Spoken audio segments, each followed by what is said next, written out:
Gracias a todos por venir. Merci aux Français aussi. Je parle français, si vous avez des questions en français, pas de problème, pas de soucis, je peux traduire quand même. Gracias una vez más. Parece que lo inglés es un poco menos popular que lo italiano o lo francés y siempre me sorprende que la gente suele venir a lo que ya conoce y suele venir mucho menos a lo que no conoce. La camiseta que llevo es Britten. Britten es el compositor inglés más destacado, muy conocido en Reino Unido, menos conocido aquí. En el Teatro Real se ofrece dentro de 2 meses una de sus óperas, se han ofrecido otras. Y he traído aquí como presentación de libros, pues este es muy importante para la conferencia, los mitos y leyendas británicos. Esta es la famosa espada Excalibur del rey Arturo.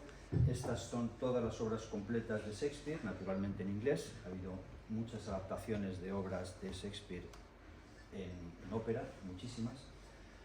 Esto es El sueño de la noche de verano de Shakespeare, una edición facsímil. Esto es la correspondencia entre Schönberg y Gerard. Schönberg todos sabemos quién es, Gerard un poco menos, es un compositor español que escribió una ópera en inglés, por eso está aquí, una destacadísima ópera en inglés de la que hablaremos después. Estas son las óperas de Gilbert y Sullivan, conocidísimas y muy populares en Inglaterra y en Estados Unidos y en Australia y los países anglófonos, completamente desconocidas en España. Muy fáciles, por cierto. Britten, el libro sobre Britten, Pipet, otro de los grandes de la historia de la música inglesa. Y aquí tenemos 2 óperas que hacen serie y de las que vamos a hablar de una forma un poco más detenida, que son Semele de Händel y de Vasariden o Las vacantes de Henze, ambas en inglés. Por supuesto, estamos en una conferencia sobre óperas en inglés.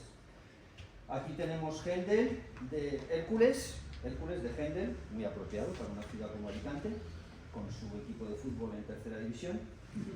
Y aquí tenemos una ópera de Albéniz, Merlín. ¿Por qué está aquí Albéniz? Bueno, porque Merlín, que es el famoso mago de toda la saga artúrica, Albéniz hizo una ópera, genial ópera, por cierto, sobre Merlín, en inglés, por supuesto.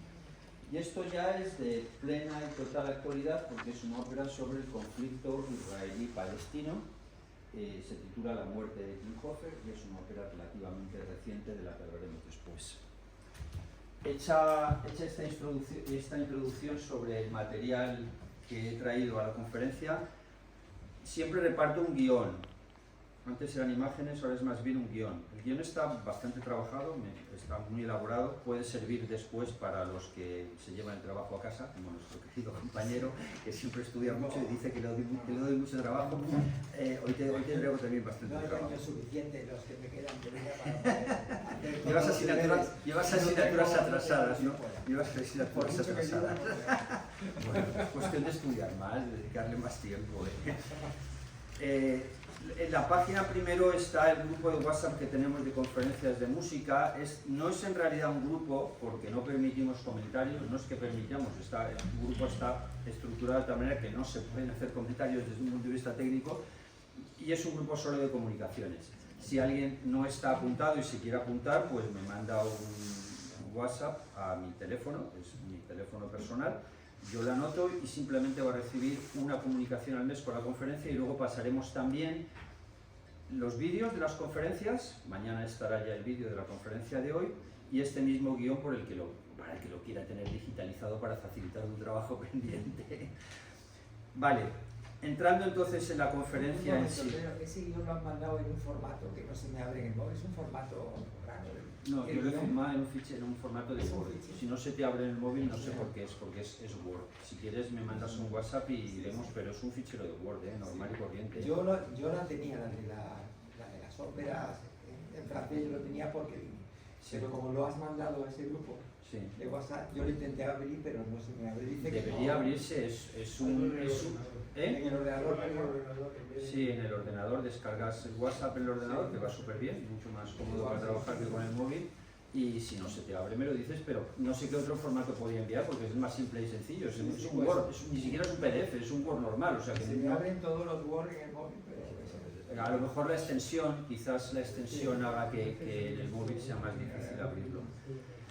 Bien, empezando con la conferencia en sí, siempre me gusta aportar si hay alguna novedad significativa en streaming, aunque no sea de la conferencia, y ahora sí que tenemos una novedad extraordinariamente significativa y importante. No siempre las hay, la mayoría de las veces no hay, porque ya no se hacen casi películas de ópera o de compositores. Y tenemos nada menos y nada más que una serie sobre Mozart, nueva, en Sky Showtime. Sky Showtime uno puede suscribirse a través de Prime, simplemente cuesta 7 o 6 euros al mes, entra en Prime y se puede suscribir o directamente también. Es una serie que se llama Amadeus, igual que la película, es de 5 episodios de 45 minutos, solo han descargado los 3 primeros episodios, no están el cuarto y el quinto, por lo menos esta tarde todavía no estaban. ¿Y qué decir de esta serie? Bueno, a mí me ha gustado lo que he visto, está en la línea de Amadeus, de la película de Amadeus, pero nadie debe pensar que es un plagio de la película de Amadeus, porque no lo es, además. No he visto el 4 y el quinto, pero desde luego el 3 tiene algunas cosas que se parecen, pero porque tanto la famosa película de Amadeus de Milos Forman como esta serie parten de un tronco común, y ese tronco común es bastante antiguo, que es una obra de Pushkin que se llamaba Mozart y Salieri, que lo llevó a la ópera Rimsky-Korsakov. Ambas cosas están disponibles en YouTube, en el canal Ópera en Vídeo. Está la obra de Pushkin, está también la ópera de Rimsky-Korsakov en versión cine.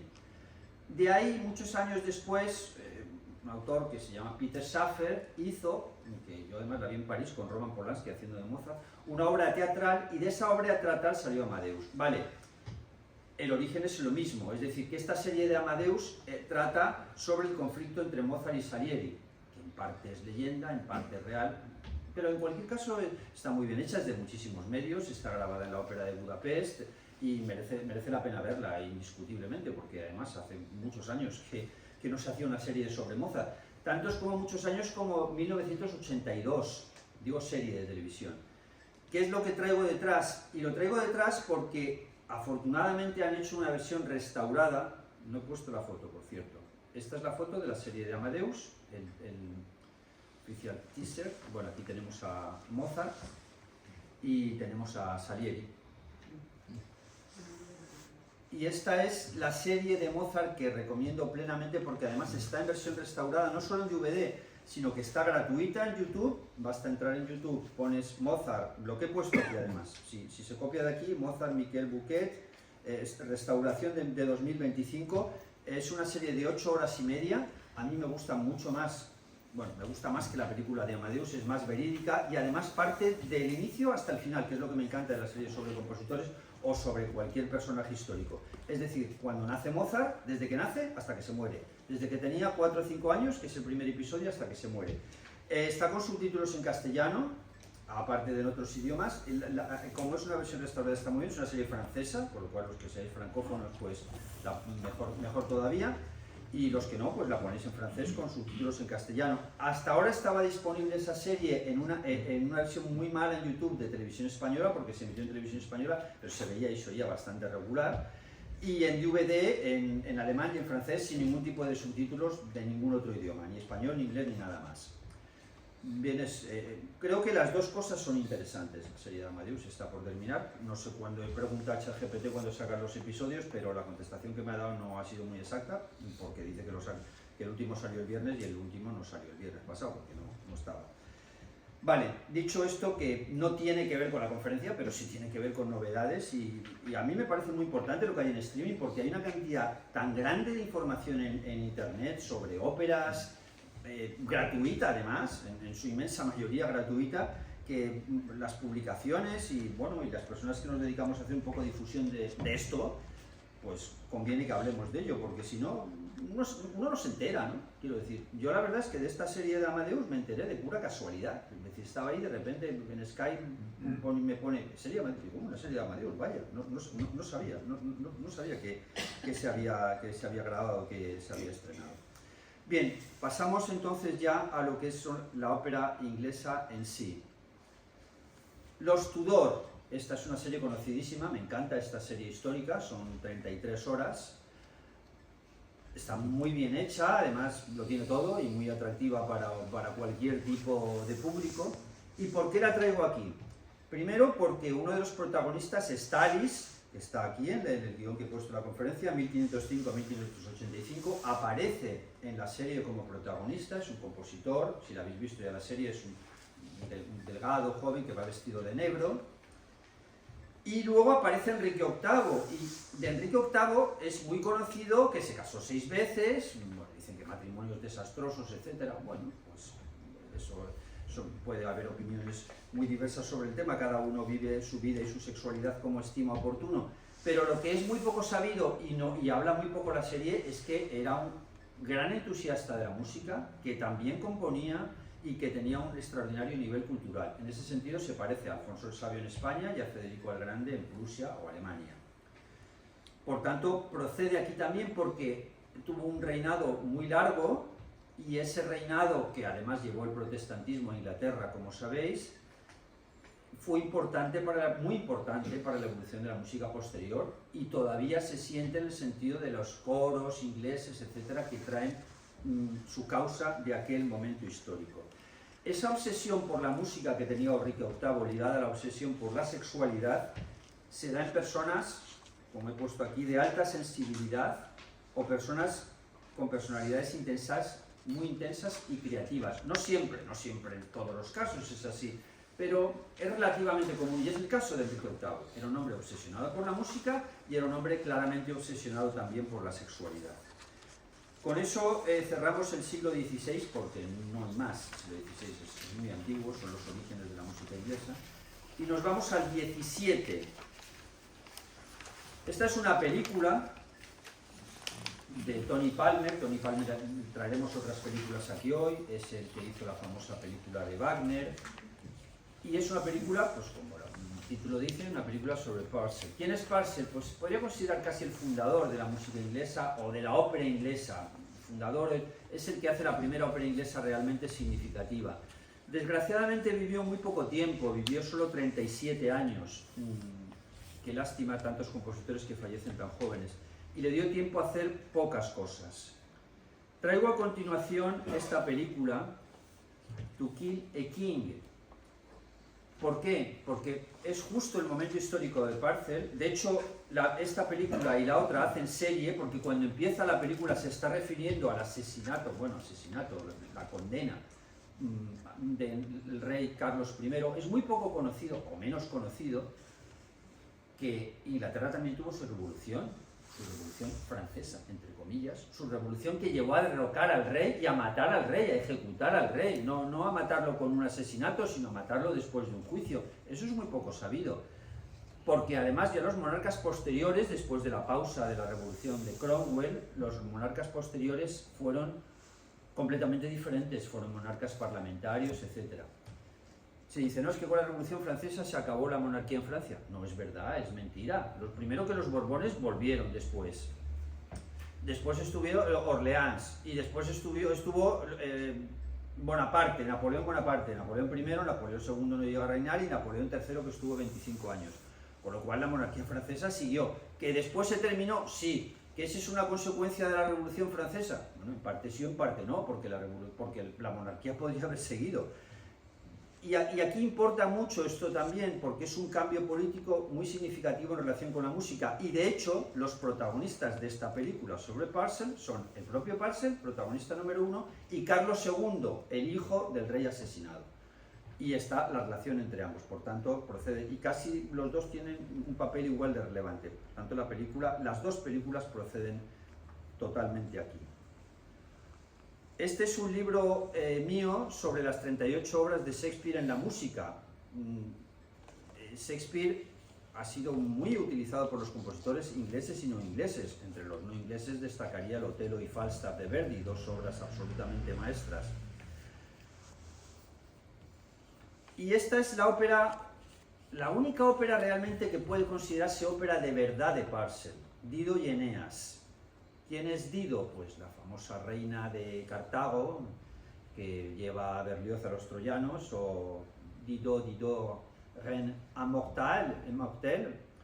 Bueno, la reina Dido se enamora de Eneas, príncipe de Troya, Eneas la deja, y eso es el tema del que trata esta ópera de Purcell, que en esta versión en cine, que está en YouTube gratuita, es perfecta y además muy corta. Para los que no les gusten las óperas largas, esta ópera son 50-55 minutos según versiones.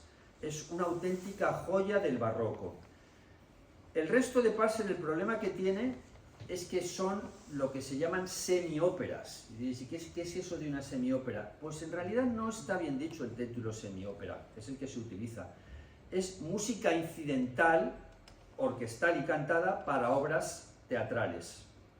Esta, que es una joya total, y esta versión concretamente es una joya total y está en Medici, esta es de Fairy Queen, o la Reina de las Hadas, de parte de Midsummer Night's Dream, de Shakespeare. O sea, en definitiva, es con otro título, Midsummer Night's Dream de Shakespeare. Entonces, ¿en qué consiste la semiópera de Purcell? Pues tiene fragmentos, que son la mayoría, el 80% hablados, que es el texto de Shakespeare, por eso esta es absolutamente genial, porque además esta obra es mágica desde todos los puntos de vista, y luego un 20% con música de Purcell. La versión de Gainsbourg es genial porque además hace una puesta en escena clásica. No es que me disgusten las modernas, depende, hay modernas realmente muy feas. Pero aquí esta lo tiene todo, porque tiene una orquesta en el foso tocando la música de Purcell, unos actores de primerísimo nivel. La orquesta es además la Orquesta of the Age of Lyman, que es una de las mejores orquestas británicas para este tipo de música y demás. Con lo cual estamos ante una joya del teatro y de la ópera. ¿Qué hace serie con esta? Que es Midsummer Night's Dream de Britten, el de mi camiseta. Y tenemos aquí a Britten de espaldas con la chaqueta, porque Britten ya cogió una época en la que él mismo grababa discos y grababa incluso películas. Britten coge el texto de Shakespeare y Britten no hace una semiópera, Britten hace una ópera totalmente. Esta es la que se estrena en el Teatro Real dentro de 2 meses, en el Teatro Real de Madrid. ¿Qué quiere decir que hace una ópera? Pues que es una ópera con el texto de Shakespeare, pero cantado, recorta el texto a la mitad, porque si no nos iríamos a una ópera de 6 horas. Y es una de las más grandes maravillas de la música en ópera y desde luego de la ópera inglesa. ¿De qué trata brevísimamente Midsummer Night's Dream? De la evanescencia de los sentimientos, de cómo el amor varía, de cómo el amor nos estamos constantemente enamorando y desenamorando, a veces de la misma persona, cómo cambiamos de una persona a otra de repente o por circunstancias, cómo la razón nos lleva a hacer algo y sin embargo el corazón o el deseo, podríamos decir las dos cosas, nos llevan a hacer algo completamente diferente. Es una absoluta joya ese intercambio de parejas que hay, cómo al final esos engranajes de las distintas parejas consiguen por fin fusionarse y articularse, y cómo funciona el mundo de las hadas por otra parte, que es por eso tenemos The Fairy Queen, la reina de las hadas, o cómo funciona el mundo de los mortales. Una joya absoluta de la literatura, que es de Shakespeare, del teatro, y una joya absoluta de la música, en las dos, en la semi-ópera o música incidental y en la ópera de Britten. Y esta es una versión cine antigua, pero maravillosa. Hay otras versiones en cine de Midsummer Night's Dream, pero tampoco voy a traer aquí 3 o 4. Esta es muy especial, porque es del año 35, de Hollywood, con unos medios gigantescos, con la banda sonora de Mendelssohn, que conoceréis, bueno, sabréis que es lo más interpretado en las bodas. La famosa marcha nupcial que se hace en las bodas es la marcha nupcial de Midsummer Night's Dream de Mendelssohn. También se hace la de Lohengrin de Wagner, pero en primer lugar está la de Mendelssohn. Mendelssohn hizo la música incidental para El sueño de una noche de verano, lo cual le creó un enorme problema a los nazis, porque Mendelssohn era súper popular, esa música era popular, Shakespeare era muy popular en Inglaterra y Mendelssohn era judío, lo tuvieron que prohibir y encargarle otra nueva a Karl Orff, el compositor de Carmina Burana, que lógicamente no llegó a nivel. Y esta película utiliza la banda sonora de Mendelssohn,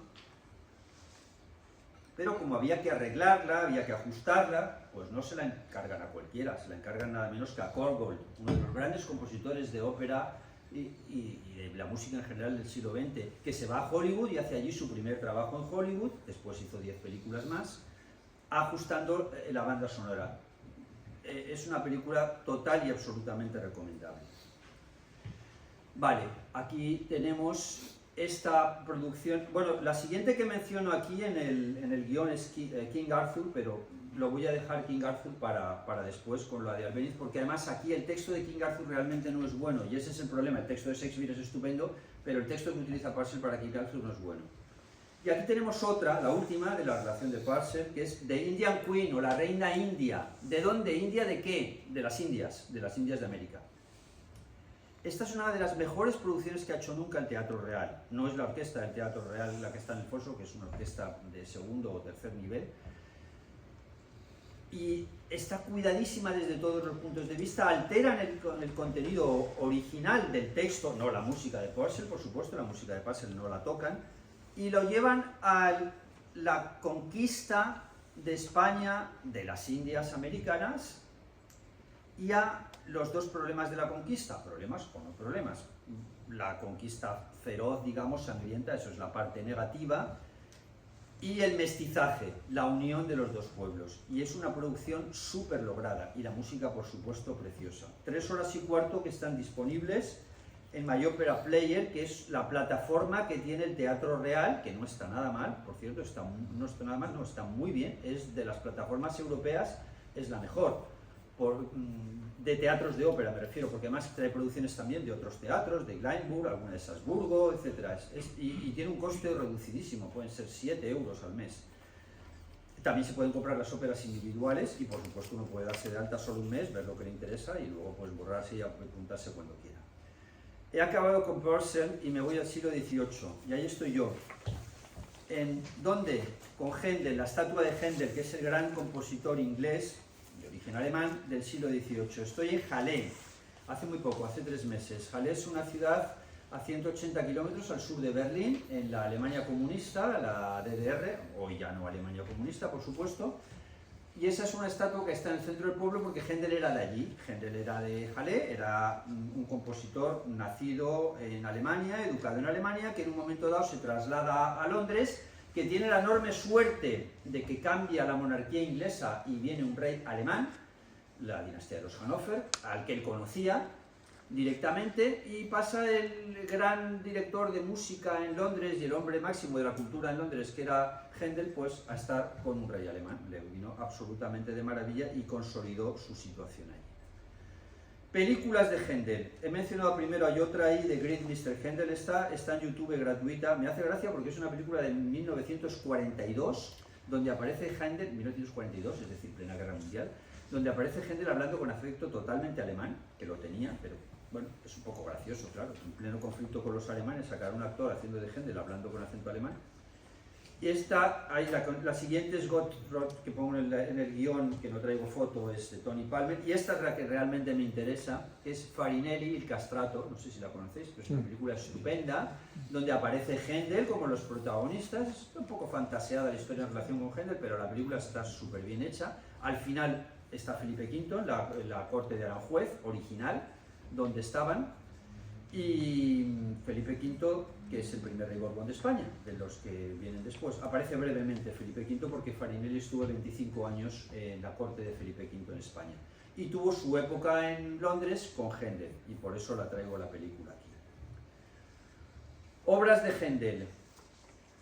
Bien, en el Händel, estamos en el Händel inglés, claro, no voy a hablar de todo Händel porque es muchísimo, estamos hablando de Händel inglés y Händel ópera o oratorio, porque los oratorios bíblicos de Händel en su inmensa mayoría son representables en escena.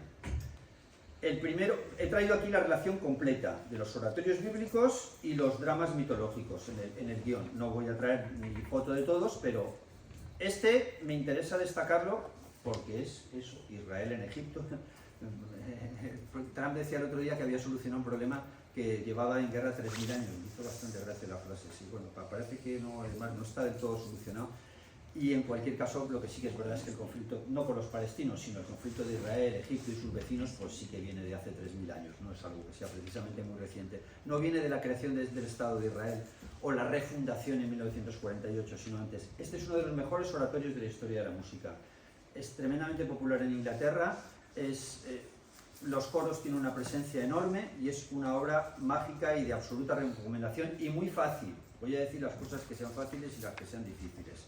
Esta es de las asignaturas fáciles. Theodora es otro de los grandes oratorios de Händel. Este sí que se hace mucho en representación escénica, es el nombre de mi hija, por cierto. No le cogí el nombre por Händel, el nombre de mi hija viene de la emperatriz de Bizancio, y con eso aclaro que este oratorio no es sobre la emperatriz de Bizancio, esposa de Justiniano, sino que es una mártir cristiana del 370 aproximadamente, y a eso se refiere este oratorio de Händel, que realmente no se puede considerar un oratorio bíblico, puesto que es un personaje posterior a la Biblia, pero se enmarca dentro de los oratorios bíblicos por su carácter cristiano. Esto es menos fácil. La ópera barroca, porque esto es una ópera, es un oratorio, es una ópera, porque se representa como ópera, que está esta, y está Hércules, y está Semele, las tres que he traído en la foto. Esto es menos fácil.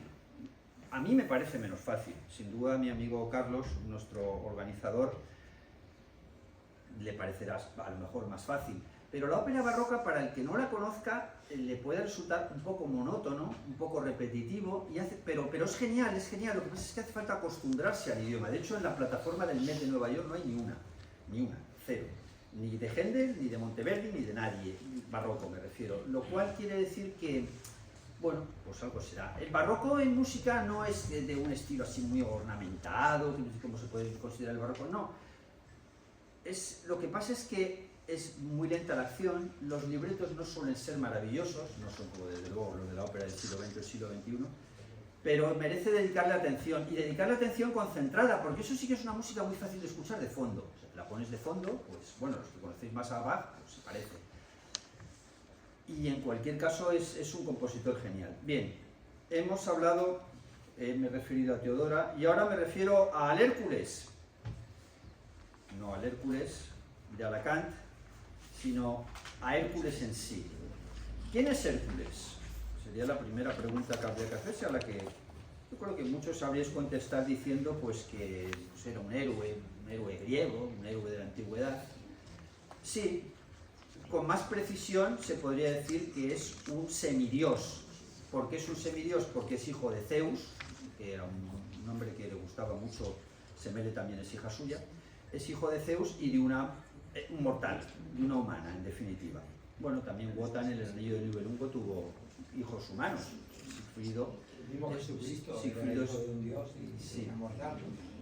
Sí, vale, no se me ocurriría... Bien, esto nos llevaría a unas discusiones religiosas un poco largas, que podrían llevar el resto del día, pero sí, te acepto la comparación. Wotan, el anillo de Nibelungo, es más claro, porque desciende a la tierra y tiene hijos inmundos. Bueno, Wotan, evidentemente, el dios de la mitología germánica que coge Wagner es posterior, lógicamente, a Händel, y posterior, por supuesto, a la mitología griega que le encantaba y de la que tomó muchas cosas. Un par de anécdotas graciosas de Hércules. Tuvo 50 hijos en una sola noche, con 50 mujeres diferentes. No está mal, claro, como era un semidios. Que eran hermanas, además. Esto, claro, entra dentro de la leyenda, la mitología, etc. No está mal, es un cierto récord, supera bastante a Gengis Khan, que tuvo entre 1000 y 3000, y que le gustaba acostarse con una mujer nueva en cada... Pero claro, Gengis Khan no tenía la potencia sexual de un dios. Como potencia sexual del dios, o semidios, entiendo que es ilimitada y te permite acostarse con 50 mujeres y encima las dejas embarazadas a las 50, pleno al 50, en una sola noche, en varios días diferentes. Relación con Troya. El padre de Priam. ¿Quién es Priam? Priam es el rey de Troya, famoso de la historia de los troyanos, muy protagonista de la película de Troya, el padre de Paris, el que se va a París es el que se va con Helena. El padre de Priam, o Priam en castellano, traiciona a Hércules y Hércules corona a Priam, rey de Troya, que tiene relación con la ópera de Tippett, King Priam, que es una extraordinaria ópera también. ¿Y de qué va el Hércules de Händel? A mí me encanta esta ópera. Me encanta porque hace un Hércules humano y a la vez no es un héroe, porque en todo caso, claro, una ópera no es como estas películas de aventuras que hay varias en internet sobre Hércules, no me voy a preparar para los niños, por cierto. que mató al león grande, a la hidra gigante, todas esas cosas, vale, hay una reciente del año pasado incluso. Händel hace de Hércules una persona humana, pero que tiene características de Dios, y se ha casado con una humana, lo cual es real, porque aparte de esos 50 hijos, con esas 50 mujeres, tuvo otras mujeres y otros hijos más. No al mismo nivel, parece que ya la experiencia le deja un poco cansado, bueno, lo deja un poco, esa es una tontería. Quiero decir que tuvo ya un número de esposas e hijos moderado, según las fuentes son más o menos. Hércules aquí está casado con esta mujer y ha rescatado a una princesa y la trae a la joven princesa de la que se ha enamorado Hércules. El contraste en esta producción de la Ópera de París, fabulosa producción de la Ópera de París, totalmente en inglés y con cantantes ingleses, de Saint-Florisson es una orquesta francesa, pero todos los cantantes, que es lo que importa, porque tienen el acento inglés, que es lo que toca aquí, por supuesto, es importantísimo que los cantantes canten bien en el idioma. Esos cantantes, lo que tiene esta chica, que, bueno, son unos 45 años, muy bien para... Y la princesa cogen a una cantante joven, 25, 30, muy atractiva, y entonces se ve claramente en qué consiste la tragedia de Hércules aquí en la ópera. Pues es una tragedia de celos, es directamente de celos, y hay que entenderlo. Ella, la esposa de Hércules, es una mujer humana, y se ha enamorado de un semidios. Claro, si eres un semidios, estás enamorada de un semidios, pues es que el hombre lo tiene todo, por así decirlo, ¿no? Y las cualidades intelectuales, las cualidades físicas, todas las cualidades que pueda tener, y está completamente enamorada. ¿Y por qué se producen los celos? Porque y eso es lo interesante verdaderamente de Händel, que es un gran estudioso de la personalidad humana. Los celos se producen por la desigualdad afectiva. Es una relación claramente desigual, porque es una relación entre una humana y un dios, o un semidios. Eso le lleva a un estado de paranoia que va creciendo en la ópera, se va poniendo cada vez peor, aunque él realmente no ha hecho nada con la acción, lo ha hecho con el pensamiento. Claro, entonces ya entramos en esto de los celos de las mujeres o los hombres celosos, da igual que sea una mujer o un hombre, por el pensamiento, por el deseo de, bueno, es que has mirado a esa chica por la calle y la has mirado con deseo, en fin, esas cosas, o a la inversa. Claro, eso le va llevando cada vez peor y recurre a una especie de poción mágica en un vestido que ella cree que va a ser una poción de amor y que por una historia un poco compleja resulta que es un vestido envenenado y muere Hércules. Claro, es lo inverso de Tristán y Isolda. Es lo inverso de Tristán y Isolda porque Tristán y Isolda es una poción de amor que bien porque Brangania la utiliza incorrectamente o bien porque Isolda decide utilizarla, eso no queda totalmente claro. Lo cierto es que iba a ser una poción de muerte, pero se cambia por una poción de amor. Aquí es al revés, y aquello que iba a ser muerte se transforma en amor, aquí se transforma en muerte, con lo cual la chica pues lógicamente queda totalmente desolada. Y el coro canta muy apropiado para los celos, porque en definitiva, ¿qué son los celos y qué bien lo refleja la ópera? El sentido de la posibilidad de reemplazo. ¿Con quién va a reemplazar esta chica a sus semidios? No va a tener otro semidios. Sin embargo, él sí que tiene muchas posibilidades de reemplazar a la chica o a la mujer con otras. Y ahí viene la esencia de los celos, el carácter reemplazable, y vienen por la inseguridad de la persona. Pues ella, lógicamente, se siente totalmente insegura, lo que lleva a la catástrofe. El coro canta, está en el papel: Jealousy, infernal pest, of human breast the tyrant, fell rage with rancor fraught, and venom stings. Cielo, plaga infernal, tiranos del pecho humano, furia atroz, henchida de rencor, de aguijones venenosos armada. Eso es lo que el coro canta, porque estos oratorios son muy atractivos en ese sentido también, porque tienen coro, que es como la tragedia griega que va comentando el coro. El coro está contando lo malo y lo desgraciado y lo súper triste que son los celos. Hemos terminado con Hércules y nos vamos con una ópera importantísima de la mitología griega, que hace serie con las bacantes de Gence, y por eso voy a traer aquí a las bacantes de Gence y de Eurípides. ¿Por qué hace serie? Primero, ¿quién es Semele? No sé si sabéis quién es Semele o no, pero Semele es otra hija de Zeus. En este caso es hija, no hijo. Que la tiene con una princesa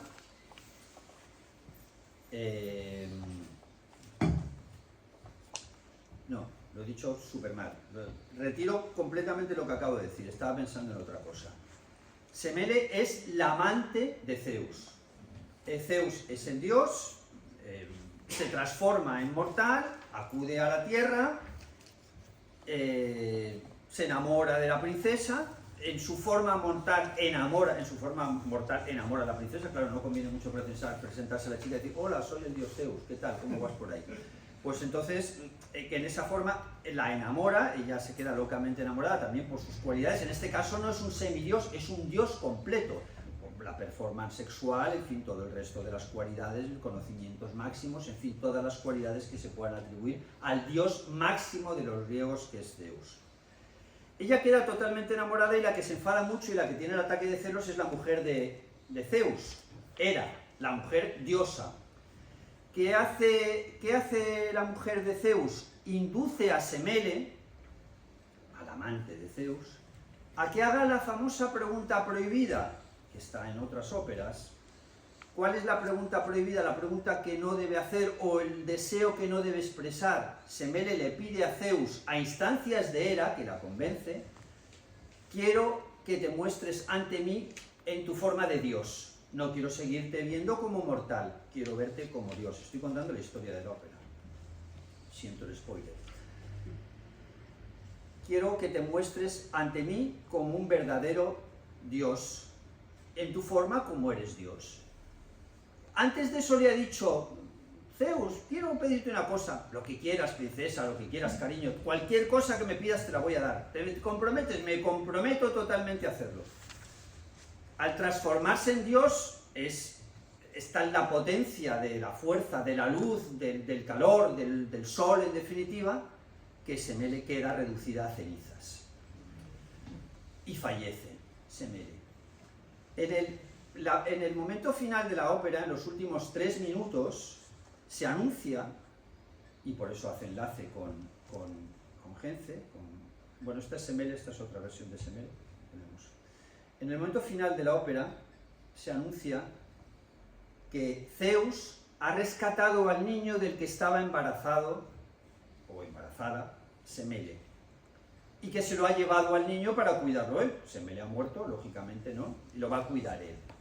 ¿Y quién es el niño de Zeus y Semele? Esto no sé si es muy conocido o no sé, pero es muy importante para la mitología griega y para muchas cosas más.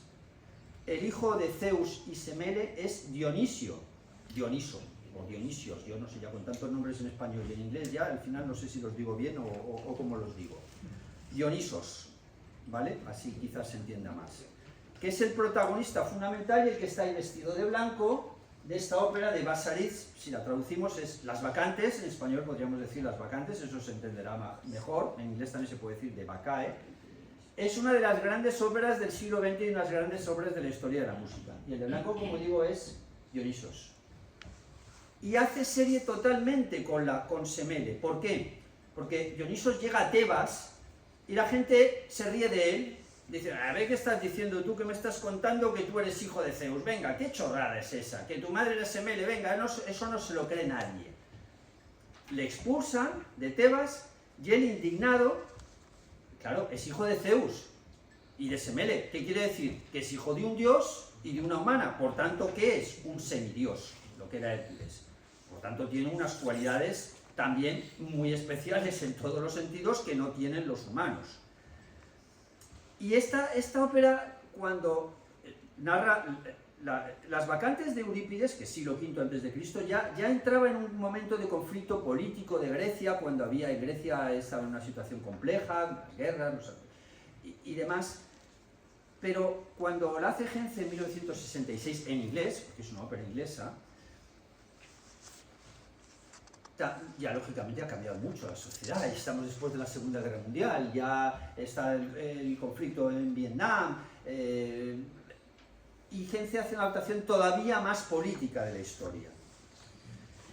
Bien, decíamos lo de la pregunta o el deseo prohibido relacionado con Semele, es igual que lo que pasa en Lohengrin. En Lohengrin de Wagner, Ortrud, la mala, y la mala sería Hera, le dice a Elsa, que es la buena: tienes que preguntarle a Lohengrin y lo de viene, tienes que preguntarle a quién es. La pregunta prohibida, lo que le he dicho que no se le pregunte. Lo pregunta y ocurre el desastre. Y en el Castillo de Barba Azul de Bartók, con Judith, es lo similar. Es el deseo de las mujeres de saber más, digo en la ópera, no estoy diciendo en la realidad. En general, las mujeres son más curiosas que los hombres. Bien, seguimos con, voy a seguir con esta ópera. Hay otra, por cierto, nada menos que en sueco, que es de 1991, el libreto es de Ingmar Bergman. Ingmar Bergman es el famoso cineasta sueco, y está en Ópera en Vídeo, que es este canal de ópera del que hablo varias veces, donde hay nada menos que 35.000 óperas. Ahí sí que tienes trabajo para varias vidas tú. Bueno, protagonistas, que los he puesto aquí, y es muy importante destacarlos, protagonistas de la ópera de Gence y de Eurípides, porque son los mismos nombres y la esencia es exactamente la misma. Dionisos, o Dioniso, dios del éxtasis, del sexo, posterior del deseo, o sea, quitado la X, del vino y del placer, que castiga la negación de lo dionisiaco. Podríamos configurarlo, de acuerdo con la perspectiva de Gence, como un radical de extrema izquierda. ¿Por qué radical de extrema izquierda? Porque va en contra de la sociedad establecida, porque quiere romper la sociedad, porque no acepta las normas, porque quiere la libertad absoluta y total. Bueno, podría ser esa configuración anarquista, no sería un radical de extrema izquierda comunista, desde luego. Penteo. ¿Quién es Penteo? El rey de Tebas, que representa todo lo contrario. El rey de Tebas rechaza a Dioniso y acaba destruido por ello, y podría ser configurado como un radical de extrema derecha, porque en un momento dado dice: niego el sexo es muy malo, niego el vino y niego hasta la carne. Bueno, la carne, no sé, la carne y el vino, no sé, el sexo ya, meterlo todo en un paquete y decir que todo es malo y todo debe estar prohibido, claro, lo configuramos en el extremo de la prohibición completa. Y luego está la madre de Penteo, a la que seduce Dionisio, y seduce a sus hermanas. Claro, volvemos, es un semidios, no tiene todas las capacidades de conquista, encima una experiencia sexual, etcétera, etcétera, y lleva las bacantes, que por eso viene, es Baco, Baco, el dios del vino, las bacantes, etcétera, las lleva a la montaña de las bacantes, donde organizan orgías, desenfreno, sexo, alcohol, lo que sería hoy una noche de drogas de 2 o 3 días, pues más o menos en aquella época que no había drogas, con vino, etc. Los siguientes dos protagonistas son interesantísimos. Son Cadmo, es el rey, el padre de Agave y el abuelo de Penteo, y esa es una figura moderada, al igual que lo es Tiresias, que es más conocido este nombre, que es el adivino que reconoce el poder de Dioniso y advierte en vano del peligro, también figura moderada. ¿Por qué me interesan mucho estas figuras desde un ámbito político y más en lo que estamos viviendo ahora, donde tenemos a una persona como sería Trump, que se podría asociar perfectamente al rey Penteo? No sé a quién pondría como Dioniso, no, porque Netanyahu y Putin también se asocian totalmente al rey Penteo y son además criminales de guerra. ¿Por qué interesa? Porque es una tragedia antigua, del siglo V a.C., pero que si uno la ve ahora, y más con la óptica de Gence, la puede ver como totalmente actual, y puede decir cómo la verdad, no es la verdad la palabra, lo correcto, lo que realmente hace que las sociedades funcionen es la moderación, y los líderes políticos, y Cadmo también es un líder político, deben ser moderados y deben tratar de ser ecuánimes y justos. Esto es el mensaje que trata de transmitir la ópera de Gence y la tragedia de Eurípides. Y cuando eso no es así, nos vamos al desastre completo, que es lo que ocurre aquí. Porque al final, ¿cuál es el desastre en el desarrollo de la acción? Que es que Penteo se disfraza de mujer y acude a la montaña de las bacantes para ver lo que está pasando, para controlar más, para tener más información y tratar de pararlo además. Como su madre está totalmente borracha, y da con alcohol de varios días, la orgía, etc., lo confunde con un león y lo mata. Es decir, que la madre mata al hijo. Eso está en la tragedia de Eurípides, y está en la ópera de Gence, y está en la ópera sueca que también he comentado antes. Hecho, además, es una producción del Festival de Salzburgo, lujosísima y cuidada, con la Filarmónica de Viena en el foso, espectacular desde todos los puntos de vista. Claro, es una escena tremendamente dramática, porque las figuras moderadas, sobre todo Cadmo, que recuerdo que, como he puesto aquí, es el padre de Agave y el abuelo de Penteo, o sea, es el abuelo del muerto y el padre de la asesina. Llega ella con la cabeza del león, he matado un león, fíjate, he matado un león. ¿Tú te das cuenta de lo que has matado? Hija mía, ¿tú te das cuenta de lo que has matado? Abre los ojos, porque estás tan borracha y tan ida que no estás ni mirando lo que tienes delante de tus ojos. Ábrelo, mira bien. Y ella se da cuenta, ¿quién me ha puesto a mí la cabeza de Penteo en mis brazos? ¿Quién ha sido el que me ha traído aquí a Penteo? Ha sido tú. Has sido tú y tus hermanas los que la habéis matado. Claro, ¿qué nos quiere decir? ¿Cuál es el mensaje claramente? Que son igual de malos los dos extremos, aunque el que gana es Dioniso, porque al final, tanto en las vacantes como en la ópera, el que gana es él, evidentemente, porque él venía a buscar venganza por lo que habían hecho a su madre, a Semele, a la que intenta resucitar en la última escena y no consigue resucitar, no tiene poderes suficientes para eso. ¿Y qué es lo que nos está diciendo y lo que nos dice Eurípides y lo que nos dice Hence y el libretista, que es Auden, que es un genial escritor? Es la ventaja de las óperas recientes, que tienen libretos, como decía, muchísimo mejores.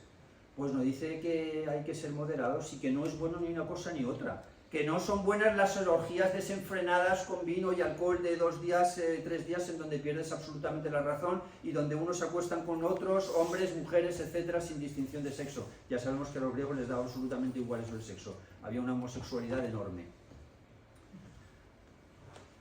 O bisexualidad, más bien deberíamos decir.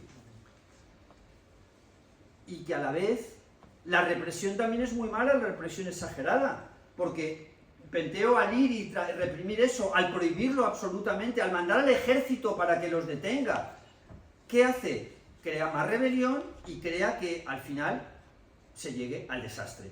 Y bueno, como decía, tiene muchos paralelos con la situación que estamos viviendo en el mundo, la desgraciada situación que uno no para de asombrarse cuando ve unas noticias por la falta de moderación y la falta de sentido común de algunos de los líderes políticos y en particular la falta de sentido común de Trump.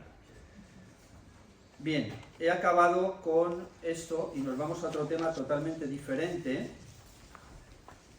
Aquí estamos con Guy, que no significa que sea gay ni nada, John Gay, ahí está el nombre de la palabra, John Gay. Esta obra es tremendamente conocida en Reino Unido, en Estados Unidos, y también en Alemania. Si uno va a YouTube puede encontrar como 30 o 40 versiones y como 10 o 15 de ellas cinematográficas, con adaptaciones posteriores, pero el original es esta, es de 1728.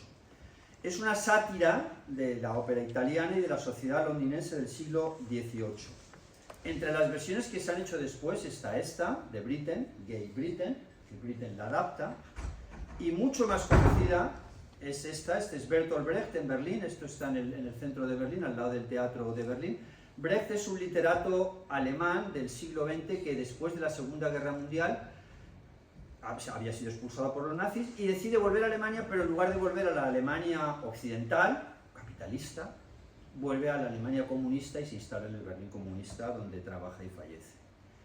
Y junto con Kurt Weill hace una adaptación de esa ópera en alemán, que es súper popular en Alemania, que se llama Die Drei Groschen Oper, o la ópera de los 3 peniques, la traducción que es en inglés, también se ha utilizado con esa terminología. Y en donde lo que hacen, en plena época nazi, por eso son bestias negras absolutas de Hitler, los dos, Kurt Weill era judío de padre, madre y Espíritu Santo, vienen de una familia judía desde nada menos que 600 o 700 años, hacen esa misma ópera, la adaptan en otra ópera, en alemán, que es una crítica marxista y moderna del capitalismo. Por eso, claro, es judío, son marxistas, pues lo peor de lo peor de lo peor.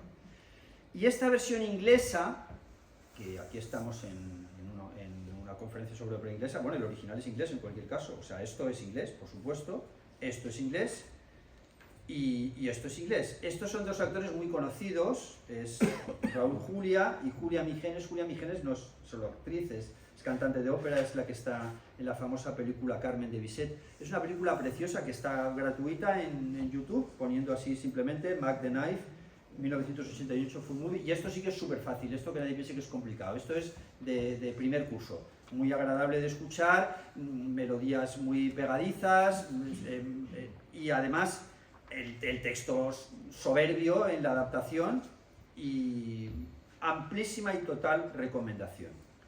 Bueno, damos un salto y nos vamos al siglo XIX. En el siglo XIX, en Inglaterra, lo que ocurre es que fundamentalmente hay poca ópera, no es significativa, salvo lo que luego diré de Sullivan, y sin embargo tenemos muchos oratorios de primer nivel. Y el primero es este oratorio de Haydn, y diréis, bueno, pero Haydn es un compositor alemán. Sí, pero este oratorio lo hizo en alemán y en inglés a la vez, simultáneamente, que es que para el momento en que lo hizo, pues 1803, este oratorio no he puesto la fecha, pero era absolutamente histórico, ¿no? Porque esto sería algo normal hoy, ¿no? Hacer una película y la sacas en 2 idiomas, tal, hacer otra... No, pero es que él mismo lo compuso con las palabras en inglés y las palabras en alemán. Y no es anecdótico porque no es lo mismo. Es decir, una película se puede traducir, se puede doblar. Para que lo entendáis, es como una obra poética. Si tú traduces una poesía, pues no queda igual. Pues en la música es lo mismo o peor, porque primero que es el texto, pero es que luego la música va con unas consonantes concretas, está adaptada a un idioma concreto. Bueno, pues Haydn lo hizo en los 2 idiomas y desde entonces es extraordinariamente popular en Inglaterra.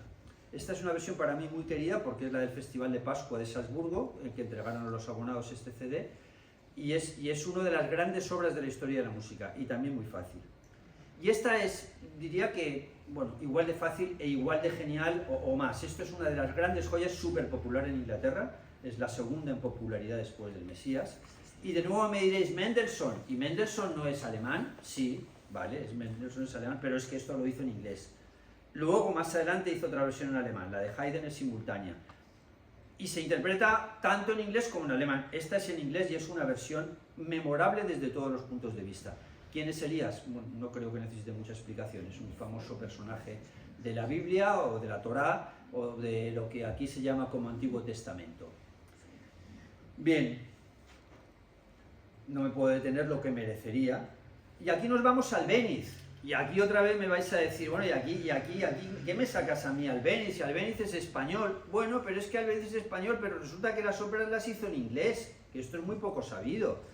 Las óperas de Albéniz son en inglés, directamente en inglés. Esto no ya ni versión española ni Espíritu Santo, sino que las óperas se escribieron en inglés y se siguen hoy representando en inglés.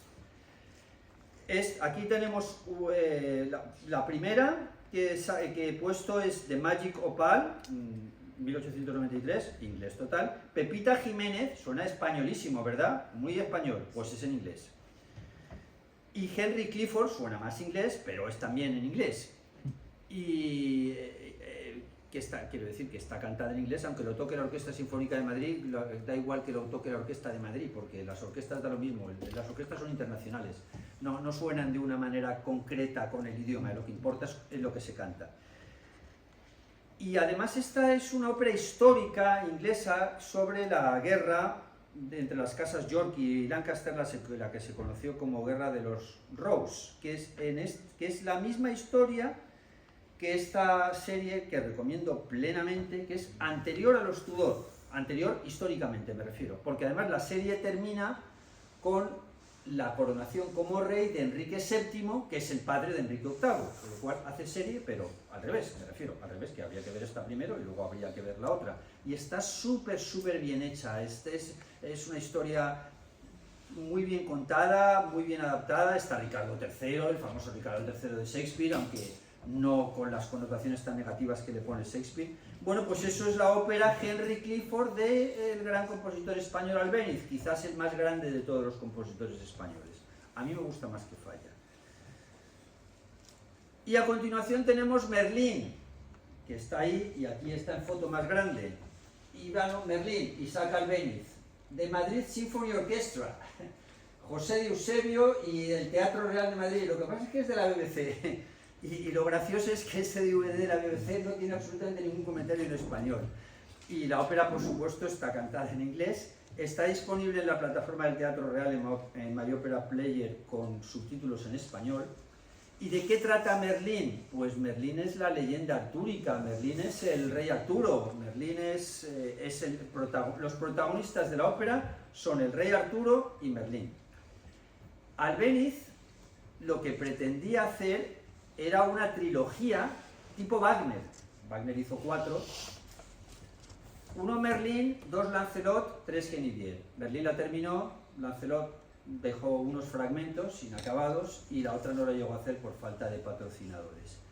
Es una ópera estupenda, muy poco conocida, no es difícil porque, bueno, es Albéniz, quiero decir, no es un compositor que tenga un estilo particularmente complejo.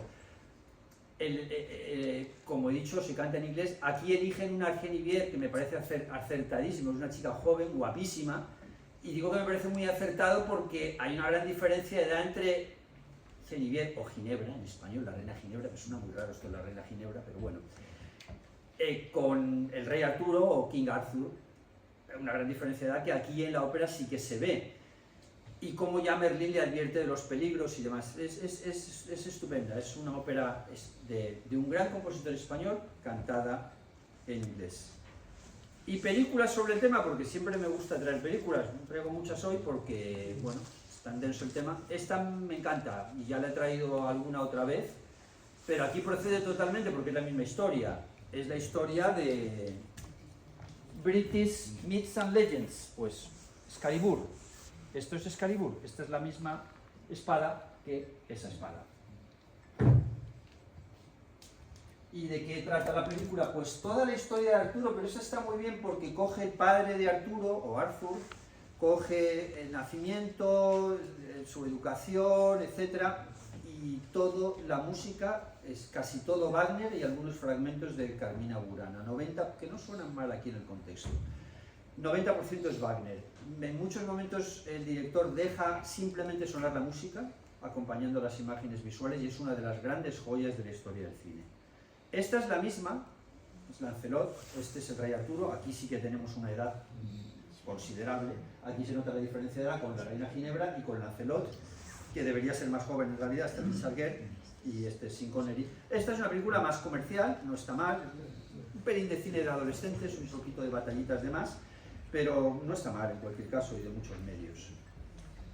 Y esta es Tristán y Isolda, no la ópera de Wagner, sino la película de Tristán y Isolda. ¿Y esto qué tiene que ver aquí? Bueno, porque es que es muy poco sabido que Tristán también era un caballero de la mesa redonda de Arturo, que era amigo de Lancelot, y que por tanto corresponde al mismo periodo histórico, y además la historia es muy parecida al mismo triángulo amoroso que teníamos allí, pues es el mismo que se da aquí entre el rey Marque, entre Isolda y Tristán, con las mismas diferencias de edad. Esto no tiene la música de Wagner, desafortunadamente, es una versión en cine, no es de la historia de Wagner, no está tomada de la ópera de Wagner tampoco, sino que coge la leyenda original. Hemos dejado a Albéniz y nos vamos a un compositor extraordinariamente polémico, aunque es súper fácil. Esta sí que es música de primer curso, pero creo que no hay ningún compositor que sea tan conflictivo y que haya dando lugar a tantas tensiones y problemas. Y diréis, compositor, si hay dos, hay... Bueno, porque es un caso raro, porque se llaman las óperas de Gilbert y Sullivan. ¿Quién era Gilbert? El que escribía los textos, los libretos en definitiva. ¿Y quién era Sullivan? El que hacía la música. ¿Por qué es súper conflictivo esto? Porque da lugar a grandes pasiones encontradas. Pedro González Mira, que ha sido durante muchos años redactor jefe de la revista Ritmo y mi jefe en la revista, detestaba totalmente a Sullivan. Digo detestaba porque tristemente ha fallecido hace poco, en Alicante además. Detestaba totalmente a Sullivan hasta el punto de que llegué a mandar un artículo, que nunca me ha rechazado uno, pero este me lo rechazaron, en una sección que tengo de ópera y derecho, relacionada con la ópera, con la historia, ópera, derecho y historia. Me dijo que no era un compositor apropiado. Y en su historia de la ópera se despacha a Sullivan, lo liquida diciendo óperas totalmente irrelevantes. Ya está, no dice más, se ha acabado, no dice más. En el extremo contrario que se sitúa Dave Hurwitz. ¿Quién es Dave Hurwitz? He hablado alguna vez aquí. Dave Hurwitz tiene un canal que se llama así, Dave Hurwitz, o Classics Today. Es un canal que tiene 5.300 vídeos en YouTube, graba 3 vídeos al día, es un fanático total de la música. Yo creo que es la persona que más sabe de música en el mundo, este no es antiguo, tampoco Pedro González Mira es antiguo, pero es que este es de total actualidad porque también ayer grabó 3 vídeos. A mí no me da tiempo, como a ti no te da tiempo, a mí no me da tiempo todas las veces a ver los 3, y llevo algún retraso también. Pues Dave Hurwitz dice, sin embargo, que Sullivan es el más genial compositor inglés de la historia y uno de los grandes genios de la historia de la música. Claro, es completamente contrario, ¿no? Uno que se despacha en una línea y otro que se despacha diciendo que es un gran genio. Si tengo que transmitir una opinión, me parece, de nuevo, en las opiniones moderadas, creo que Pedro González Mira se equivoca porque se pierde mucho. Y quizás David Hurwitz se exagera, pero bueno, no sé hasta qué punto, porque son obras, si no las conocéis, os las recomiendo absolutamente. Son obras facilísimas de escuchar. Los textos son soberbios. Los textos son de Hilbert. Hilbert era abogado, se dedicaba a la abogacía, le fue mal. Después de su primer juicio, un cliente le tiró un zapato en la cabeza. Eso salió en la prensa, claro, ya quedó un poquito desprestigiado el chico. Y decidió pues que mejor dejaba eso de la abogacía y se dedicaba a la literatura, cuando duró 2 o 3 años de abogado. Los textos están súper bien hechos. ¿Hace falta hablar inglés bien? Bueno, vamos a ver, es que esto, los que lo dicen, a mí me parece un poco absurdo porque la mayoría de la gente, el idioma que tenéis es el español, algunos el francés, pero la inmensa mayoría de la gente, el segundo idioma es el inglés, a nivel medio, a nivel alto o a nivel básico, lo que quieras, pero el segundo idioma es el inglés, y digo aquí en España, no estoy hablando de otros sitios.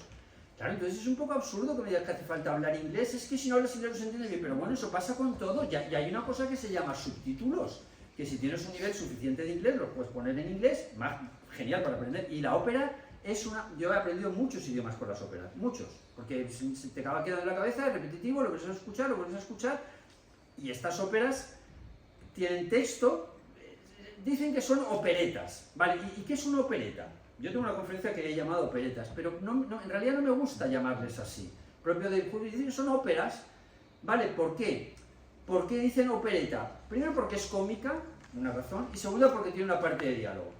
Absurdo, el Rapto en el Serrallo de Mozart tiene una parte considerable de diálogo, la Flauta Mágica también se consideran obras maestras y tienen diálogo. Cómicas, bueno, hay tantas óperas cómicas, y el Barbero de Sevilla, y la Cenerentola, y también tienen diálogo con recitativos. Entonces, esos argumentos son simplemente estúpidos. Yo creo que los ingleses, que son un poquito especiales, no quieren darle el mérito que realmente tiene. Y Sullivan es, y digo Sullivan, porque no me parece correcto decir Gilbert and Sullivan, porque no digo a los demás compositores, no digo Da Ponte Mozart, digo Mozart, no digo Da Ponte Mozart. Sullivan es un compositor serio, de verdad, que estudió en el Conservatorio de Mendelssohn de Leipzig, ya había fallecido Mendelssohn pocos años antes, pero que estuvo muchos años en Leipzig, que era el compositor de música seria de la Reina Victoria, y es un compositor genial, de unas melodías inspiradísimas, y que le dio por hacer óperas cómicas. Bueno, ¿y qué? ¿Es que eso es un pecado? Pues no es un pecado. Curiosamente, el abuelo de Sullivan, y esto es una anécdota muy graciosa, es el que llevaba la vigilancia de Napoleón, el control de la vigilancia en la isla de Santa Elena. Con lo cual, el último exilio y muerte de Napoleón, por lo cual Sullivan venía de una familia ilustre, esto es en positivo, no en negativo, y el contraste está en que en Inglaterra se hacen muchísimas producciones amateur. O sea, si vosotros ponéis en YouTube Ópera Sullivan, o Opereta Sullivan, o Mikado Sullivan, que es la más conocida, les pueden salir 30, 40, 50 versiones, muchas de ellas amateur en Inglaterra, en Estados Unidos y en Australia. Pero luego en los países que no son de habla inglesa, pues no, simplemente no existe, no se habla ni se representa.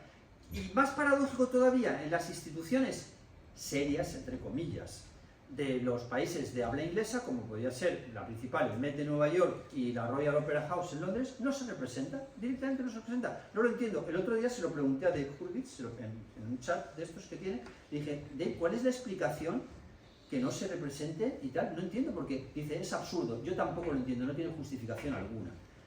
Porque es popular, es accesible, es fácil. Entonces, no se entiende. Y aquí va el tema de la comedia y la tragedia. Hacer una tragedia es algo fácil. Contar una historia trágica, contar una historia desgraciada, lamentable, es algo sencillo, es algo que diría que lo puede hacer cualquiera. No está bien dicho que lo puede hacer cualquiera, pero es más fácil. Pasa un poco como con el cine, qué raros son las buenas películas de comedia, y cuántas hay sin embargo de tragedia. Pues claro, tiene un mérito especial hacer una comedia, no es un demérito hacer una comedia. Y sobre todo hacer una comedia que sea graciosa, que tenga encanto, que tenga un idioma rápido, accesible, una acción entendible y que se siga con mucha facilidad. Pues eso no debería ser un demérito, sin embargo se considera un demérito. Pues realmente no sé por qué. Y he traído aquí 2 frases que me gustan mucho de 2 óperas. Falstaff, la última ópera de Verdi, termina: todo en el mundo es burla, el hombre ha nacido burlón, cada uno se ríe de los demás, pero el que se ríe mejor es el que consigue reírse hasta el final. Pues sí, al final la risa es importantísima y es esencial. Y bueno, pues al final la vida, si uno se lo toma de una manera más cómica y se acaba riendo de uno mismo, pues casi es mejor, va a ser muchísimo más feliz que si no trata de llevarlo todo a la tragedia, porque si lo llevamos todo a la tragedia y cualquier minucia es una tragedia, pues nos podemos acercar al desastre. Y mejor todavía Così fan tutte de Mozart, la última ópera italiana de Mozart, la que cierra la trilogía con Da Ponte. Bueno, luego está la Clemencia de Tito, pero es otra cosa. Reíd, dice don Alfonso, reíd ahora los 4 que yo ya he reído y seguiré riendo. Afortunado el hombre que toma las cosas por su lado bueno y en todos los casos y sucesos se deja guiar por la razón. Aquello que hace llorar a los demás, para él será causa de risa, y en medio de los torbellinos del mundo encontrará una calma agradable. ¡Qué perfecta definición de Mozart! De Da Ponte y de Mozart. Mozart colaboró mucho en el texto. ¿Por qué? Porque es así. Afortunado el hombre que toma las cosas por el lado bueno y que en todos los casos y sucesos se deja guiar por la razón. A lo que hace llorar a los demás, para él va a ser causa de risa, y en medio de los torbellinos del mundo encontrará la calma. Es que es de lo que se trata. Y vuelvo a la moderación. Los sentimientos y las cosas cambian y hay que aceptar la imperfección. Y la serenidad sí que es posible, pero la serenidad es posible desde una aceptación lúcida de las cosas. Y ahí está Sullivan. Ahí está Sullivan, que nos da unas joyas, 12 joyas, según contemos 12, 14, 11, de la historia de la música. Esta es una película sobre la relación entre Hilbert y Sullivan. Está disponible también en el canal de Ópera en Vídeo. Es el canal que se llama así, Ópera en Vídeo. Es un canal gratuito también.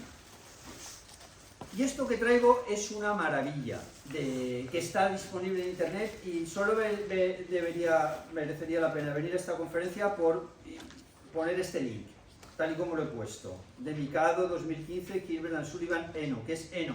ENO es English National Opera, el segundo teatro ópera de Londres, aunque ahora les han obligado a desplazarse a Manchester, están en fase de mudanza o traslado. Esta es una producción de Jonathan Miller cuidadísima.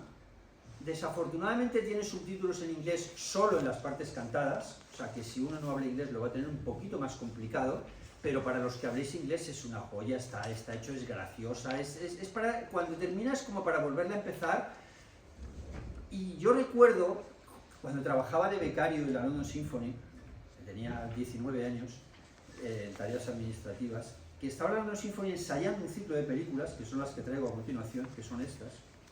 Porque la London Symphony grabó 12 películas de ópera. ¿Qué compositor tiene 12 películas? Wagner no tiene ninguna, Mozart puede tener 3, Verdi 3 o 4. No, las 12 óperas de Sullivan, o las 12 básicas, están grabadas para el cine.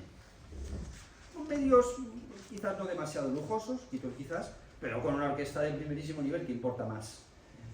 Está en un pack, por cierto, en eBay por 27 euros o 26, creo que ponía libras, más o menos es lo mismo, un poco más los euros. Las 12, el pack de 12. Desafortunadamente estos no tienen subtítulos, o sea que si uno no habla inglés lo tiene un poco peor. Y esta es la relación que he traído aquí, que son las películas de Brent Walker Films with the London Symphony Orchestra, LSO. Y esta producción del Mikado, y además la vi, años después la vi en Londres, porque en esa época cuando yo estaba en la London Symphony ensayando esto, y estaban saliendo, por cierto, Star Wars también, que era la orquesta que grababa todas las películas de John Williams. Después de... Esta es la relación que hago de las 12, que están algunas en DVD y otras están en YouTube gratuitas. Que esas de YouTube sí que tienen subtítulos, algunos generados de forma automática en inglés, más o menos perfectos. En la parte musical no tan perfectos, porque la música se traduce peor, pero la parte dialogada, que interesa más, lógicamente, para entenderlos, sí que los tienen. Y por último, bueno, esta es una de las películas, he traído una, estas. Y por último, la relación que traigo es todas las óperas de Sullivan ordenadas por fecha de estreno, todas las que hay. He puesto las dos últimas que no están grabadas para el cine y todas las demás indicando las que están grabadas para el cine. Y por último, traigo una relación también de YouTube que basta con poner eso, que es Gilbert and Sullivan en los Proms. Los Proms es el famoso Festival de Londres, y en este Festival de Londres sí que se han hecho, Festival de Verano, sí que se han hecho algunas óperas de Sullivan en el Royal Albert Hall, con cantantes y orquestas de primer nivel. Bien, cierro con Sullivan y pasamos al siglo XX. El siglo XX es muy extenso y lo voy a tener que hacer más corto, pero prefiero hacerlo así, en lugar de hacer fragmentos muy breves. Aquí tenéis el guión en cualquier caso. Me gusta más extenderme en cosas que igual son menos conocidas y que importan mucho.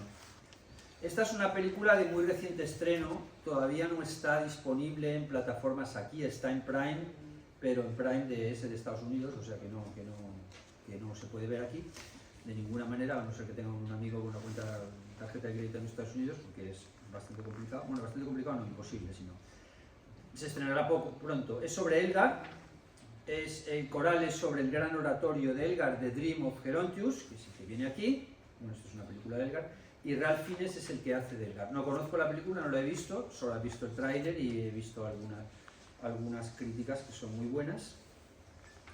Y esta es una película sobre Elgar de Ken Russell, muy buena, disponible en internet, en YouTube. Y esta es una famosa obra en Inglaterra de Elgar, muy conocida allí, mucho menos conocida aquí, que es El sueño de Gerontius. Es una obra católica, cristiana. Elgar, aunque era inglés, era católico. Y aquí tenemos al gran Barenboim con la Staatskapelle de Berlín haciendo Elgar, con lo cual ya nos dice mucho. Y la tiene, aparte de la Staatskapelle de Berlín, está en el Digital Concert Hall, que es la plataforma de la Filarmónica de Berlín, también con Barenboim.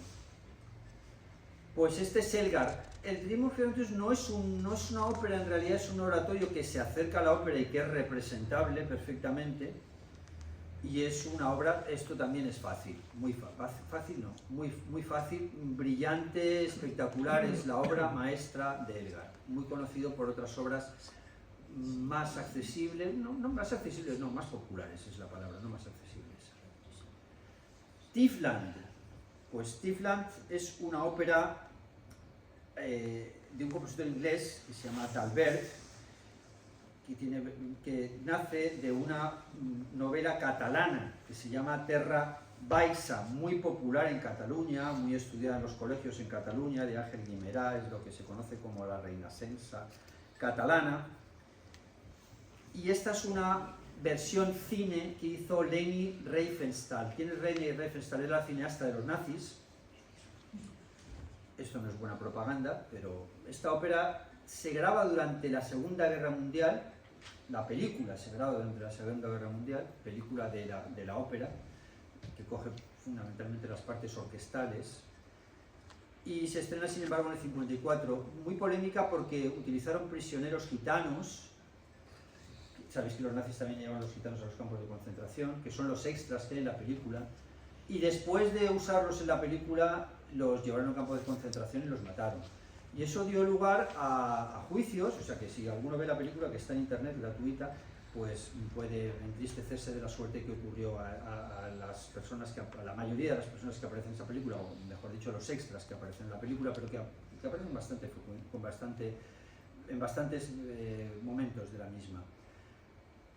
Llegó a unos juicios que se han prolongado hasta incluso el siglo XXI contra Leni Riefenstahl, porque ella decía, no, eso no es verdad, no se mataron y tal, que al final ya muy mayor, con 100 años de edad, tuvo que reconocer que, bueno, que es posible que los estuvieran llevando a Auschwitz y los hubieran matado. Porque ella decía, no, si los vi después de la película. Y olvidándonos de este desagradable incidente, la ópera es excelente, la película es excelente y la historia, que es una historia catalana, española, también es excelente. He puesto los links a la ópera y he puesto el link a la película en catalán, con subtítulos en catalán. Bien, me salto aquí algunos que he puesto en la relación y pasamos a Delirious. Esta para mí es la mejor película que se ha hecho sobre ningún compositor, en el que parezca que realmente esa persona es el compositor. Porque es que la estás viendo y dices, pero este hombre es Delirious, bueno, años 1862 a 1934. También es fácil, estamos en los principios del siglo XX, en el neorromanticismo inglés. Es que parece que el actor sea Delius, primero porque se parece, pero luego porque además era ciego en esa época, en fin, el propio Ken Russell, que hizo como unas 25 o 30 películas de compositores, dijo que es la que mejor le había salido, una película estupenda. Este es otro compositor inglés, he puesto las óperas relacionadas de Delius, no me puedo detener en ellas. Vaughan Williams es otra película, esta es de Tony Palmer, también tiene óperas particularmente Sir Johnny Love. ¿Quién es Sir Johnny Love? Pues es Falstaff, esto es la misma historia del Falstaff de Verdi, pero en inglés, y lamentablemente pues no tiene la genialidad de Verdi y estando la ópera de Verdi hace que sea mucho menos representada.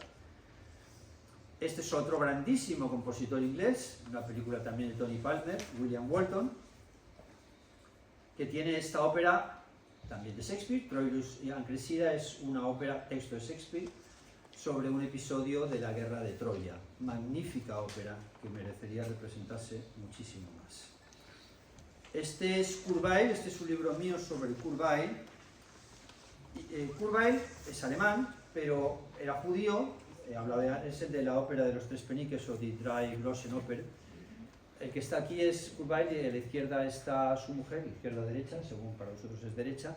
Su mujer, que es Lotte Lenya. ¿Qué es esta? ¿Y este qué hace aquí Lotte Lenya? Pues esta es una película que se llama de James Bond, que es From Russia with Love, en donde Lotte Lenya, es decir, la mujer de Kurt Weill, ya con Kurt Weill fallecido, hace de la mala, muy mala de la película. Tiene bastante gracia que la mujer de Kurt Weill fuera también actriz después del fallecimiento de Weill. Y aunque sea alemán, ¿por qué lo traigo? Porque Kurt Weill se va a Estados Unidos huyendo de los nazis, es el que he dicho antes que era judío de padre, madre y Espíritu Santo, desde el siglo XIV de su familia, y se va huyendo de los nazis y se refugia en Estados Unidos y se dedica a hacer óperas en inglés, con lo cual pues está aquí, es que tiene que estar necesariamente. Porque esta es una de las grandes óperas inglesas que hay, que es de las más lamentables que no se representen, que se llama The Eternal Road, es una ópera sobre el judaísmo, de 3 horas y cuarto, está disponible también en Opera en Vídeo, he puesto ahí el link. La versión original es en inglés, se estrenó en Nueva York, con grandes medios, en Broadway, estuvo representándose durante 250 días consecutivos, lo cual nos dice también que no es una ópera difícil. El texto es de Franz Werfel. ¿Quién es Franz Werfel? Fue el tercer marido de Alma Mahler, entre otras cosas, excelente literato. Claro, es un texto soberbio, es una música soberbia y es una historia soberbia, porque es, en definitiva, en resumen, toda la historia del judaísmo. Yo tengo un afecto tremendo sobre esta ópera. Y de hecho empecé a escribir el libro de Kurt Weill pensando en dedicarlo sobre a la ópera esta, y iba a ser el título, luego lo cambié y lo extendí más. Otras óperas de Kurt Weill que menciono aquí, aunque no están en foto, Lady in Dark, que es una ópera sobre el psicoanálisis del año 41. Es una ópera, es un musical de Broadway, que se hace también como ópera. Lady in the Dark. No, es que no traigo foto de todo. Esta la tengo en el papel. Esta es The Eternal Road en la producción original de 1937 de Nueva York. Y que hay incluso un vídeo de 2 minutos, pero está la versión completa, como he dicho, en Opera en Vídeo. Desgraciadamente está en traducción alemana. Y después en Lady in the Dark, que es de Kurt Weill, es una ópera sobre el psicoanálisis, que esa está en YouTube. Como es Broadway también, vuelvo a decir que es fácil, el complejo no tiene nada. Y la última que he puesto de Kurt Weill es 1947, que está en My Opera Player porque se hizo recientemente en el Teatro Real de Madrid. Saltamos Gershwin, que es bastante más conocido y bastante más popular. Esta es una película sobre Gershwin, Rhapsody in Blue, pues es eso, la vida de Gershwin. Y Gershwin tiene Porgy and Bess, que es una ópera con todos los cantantes negros de 1935. He puesto también un link, que el link es así, porque para buscarlo hay que poner Porgy and Bess, subtítulos en español, y con eso aparece directamente en YouTube. También volvemos a algo fácil. Esto ya es un poquito más difícil. Este es Gerard, que es un compositor español, totalmente español, bueno, nacido en España, vivió en Cataluña, se va de España después de la Guerra Civil, se instala en Inglaterra y se dedica allí a hacer música, una ópera concretamente, que es esta ópera, que se llama La Dueña, pero es en inglés, De hecho pone Premier Recording, que es la misma historia que tiene Prokofiev en eso de Bodas en un monasterio, es exactamente la misma historia. Una ópera excelente, muy difícil. Se hizo en televisión española y está en ópera en vídeo porque se hizo en la 2 de televisión cuando todavía hacen óperas, que hace ya tiempo que no las hacen enteras, por lo menos. Y no son muy buenos la banda sonora en definitiva. Y este es Gerard, que la Sinfonía número 4 se la encargó nada menos y nada más que la Filarmónica de Nueva York. No a cualquiera le encarga una sinfonía a la Filarmónica de Nueva York, en este caso está por la BBC Symphony. La iba a estrenar Leonard Bernstein, finalmente no la estrenó Bernstein, pero sí que dirigió otras obras de Gerard con la misma orquesta. Y este es el libro que está ahí, que es la correspondencia de Gerard y Schoenberg. Y me diréis que otra vez, que ¿por qué lo traigo aquí? Bueno, pues que lo traigo aquí porque es autor de una extraordinaria ópera en inglés, porque trabajó en Inglaterra después, y trabajó y murió en Inglaterra después de huir de España. Y esto es Gerard con Schoenberg y Anton Weber, que tres grandísimos compositores juntos en las Ramblas de Barcelona en 1936, en abril del 36, muy poco antes de que estallara la Guerra Civil Española, en un festival de música que organizó el propio Gerard y al que trajo, pues nada menos que a Schoenberg, a Weber y a Alban Berg. Ahí se estrenó el concierto para violín de Berg. Y esta casa es donde vivió Schoenberg, que era la casa de Gerard, y la calle en Barcelona se llama Carrer Arnold Schoenberg. Bien, saltamos a Britten. De Britten me hubiera gustado hablar, debería hablar mucho más, es totalmente injusto que no lo haga, pero di una conferencia sobre Britten, solo sobre Britten y Tippett hace unos meses, y está disponible si lo queréis ver en el canal de YouTube. Es el gran compositor inglés del siglo XX. ¿Qué voy a decir de Britten? Me encanta, tiene un catálogo extensísimo de óperas, todas ellas geniales, y traigo en particular esta que es versión cine, además, que es Muerte en Venecia. No es Muerte en Venecia la película de Visconti sobre la novela de Thomas Mann, no. Es una ópera cantada en inglés, por supuesto, rodada en Venecia también. A mí me gusta más que la película, pero claro, es que si comparamos una película con una ópera, en fin, es que no hay color, sobre todo si es de Britten. Es la última.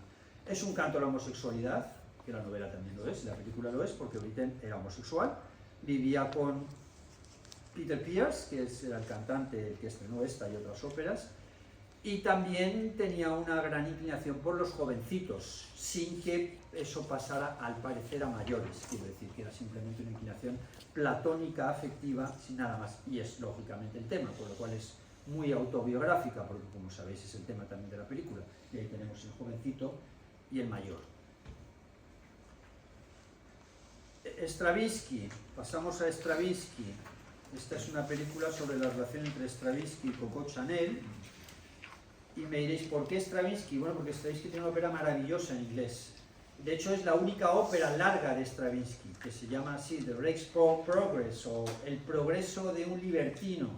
Versión cine también, como pone ahí, en Opera Film. Cuando digo versión cine, quiero decir que es una ópera grabada para el cine. No está grabada en un teatro de ópera al que le han puesto cámaras, no. Es una ópera con escenarios naturales, es una obra cinematográfica que a la ópera le van fenomenales, además. Ojalá se hicieran más. Y como digo, esta es la única ópera larga, más de 2 horas, un poco más de 2 horas de Stravinsky, las otras son muy cortas, y está hecha en inglés en 1951. Genze, este es un libro que escribí sobre Genze, es uno de mis libros más queridos y de los que más he disfrutado haciendo, porque también, aunque es un compositor alemán, tiene óperas en inglés. Ahí tenéis las fechas, 1926, 2012, o sea que es relativamente reciente. Todavía estuve yo hace unos pocos años ahí en el liceo viendo a Genze, el estreno de unas de sus óperas en el liceo. Y aquí tenemos la misma ópera de antes, es decir, Las Bacantes, que como he dicho es en inglés. Tiene otras óperas, Elegía para los jóvenes amantes, 1961 en inglés, y The English Cat, 1985 en inglés. De Las Bacantes, esto se puede ver en Medici, que es una plataforma estupenda. Está la versión esta misma de Salzburgo, que es de lo mejor que se ha hecho en los últimos años. Además, se estrenó en Salzburgo y muchos años después el Festival de Salzburgo ha vuelto a hacer otra producción, en 2018. Pero también hay una en ópera en vídeo que es del Teatro de Ópera de Roma, que está subtitulada en italiano, cantada en inglés y subtitulada en italiano, que está gratis en YouTube. Bien, saltamos a Menotti. Esta es una de las óperas más conocidas, más interpretadas, bueno, la más escuchada, con millones y millones de audiencia, porque durante muchos años en Estados Unidos se hacía todas las navidades en la televisión. Es una ópera muy fácil, Menotti es un compositor fácil, salió emigró de Italia a Estados Unidos y se dedicó a hacer óperas en inglés. Todas muy accesibles, tiene unas cuantas, y en YouTube habrá como unas 10 o 15 versiones o más, y por lo menos 4 o 5 de versión cine. Hindemith, este es otro libro mío, y Hindemith también es alemán, pero como pone el título del libro, se va a Nueva York porque Hitler lo expulsa. Es esta película de Tony Palmer, donde tenemos ahí a Hitler, y Hindemith en este caso es el progreso del peregrino, no del Reichsprogress, sino el peregrino, porque es expulsado por Hitler de forma totalmente injusta, porque Hindemith no era judío. Simplemente a Hitler no le gustaba su música, que tampoco es que fuera una música tan avanzada realmente, eso es bastante incomprensible. Furtwängler se enfadó muchísimo, dijo que dimitía de la Filarmónica de Berlín, de hecho dimitió, luego volvió a coger el puesto otra vez.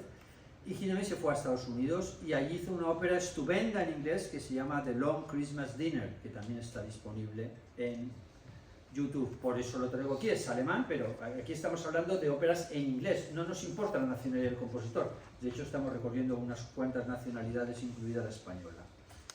Michael Tippett, este sí que es totalmente inglés por los 4 costados. 1900, también es otro libro mío, 1905 a 1998. Esta foto que he traído ahí, foto caricatura, tiene bastante gracia porque es de Kokoschka, de Oskar Kokoschka, que fue durante varios años amante de Alma Mahler y la dejó embarazada. Es la que aparece en la película Alma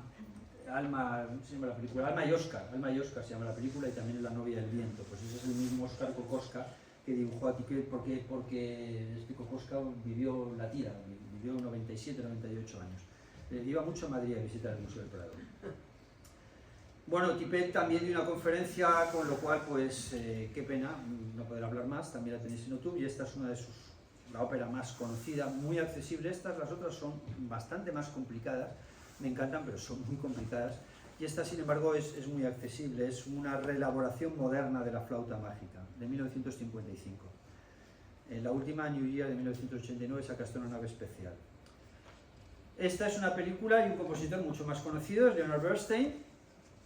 La película es Maestro, que, bueno, está bastante bien. Me gustó menos la primera vez que la vi. La segunda me gustó más y la tercera más todavía. Leonard Bernstein tiene óperas en inglés, claro, porque West Side Story es una ópera. ¿Es un musical? Es que, ¿dónde está la frontera? ¿Dónde está la diferencia? ¿Por qué? ¿Por qué es un musical? ¿Dónde está la frontera entre una cosa y otra? No, es una ópera. Y esta versión es, con la Orquesta Filarmónica de Los Ángeles, con Dudamel, es una de las mejores representaciones de ópera que se han hecho en cine nunca, de Steven Spielberg, que es la reciente. O sea, hay otra, la versión antigua, que tampoco está mal, pero está con muchos más medios, lujosísima, la orquesta suena increíble, y bien, pues, ¿qué más decir? ¿Qué más decir? Y esto, por supuesto, es muy fácil. Y esto es igual de fácil, pero menos conocido. Candide, es la historia de Voltaire, es el Candide de Voltaire, mais pas en français, en inglés. Con Leonard Bernstein aquí, que esto está además disponible en YouTube en versión concierto con la London Symphony, el mismo disco con los mismos intérpretes, es absolutamente de lujo, y también está disponible en una versión con operística en Inglaterra, de Manchester, en la que asiste el propio Bernstein, con lo cual, pues realmente es un compositor también que tenemos que tener en cuenta. Y tengo que ir terminando, lamentablemente. Die Whistle me lo salto, Tournage, esto es Grieg, es muy graciosa esta ópera. Esto es el mito de Edipo, pero totalmente igual, pero adaptado a Inglaterra, pero el final lo cambia totalmente. Sabéis que en el mito de Edipo se da cuenta que se ha acostado con su madre, que ha estado acostándose con su madre, etcétera, y que ha matado a su padre, ¿vale? Pues el final es un final mucho más positivo, es lo mismo, pero dices, bueno, mata a mi padre, que se le va a hacer cosas que pasan, y mi madre, pues lo disfruto, estoy bien, es una cosa que está bien, no puede ser pecado, y por tanto, pues a seguir disfrutando. O sea, que la historia está ahí, es la misma, pero le da un final totalmente hedonista, que tiene su gracia, realmente tiene su gracia.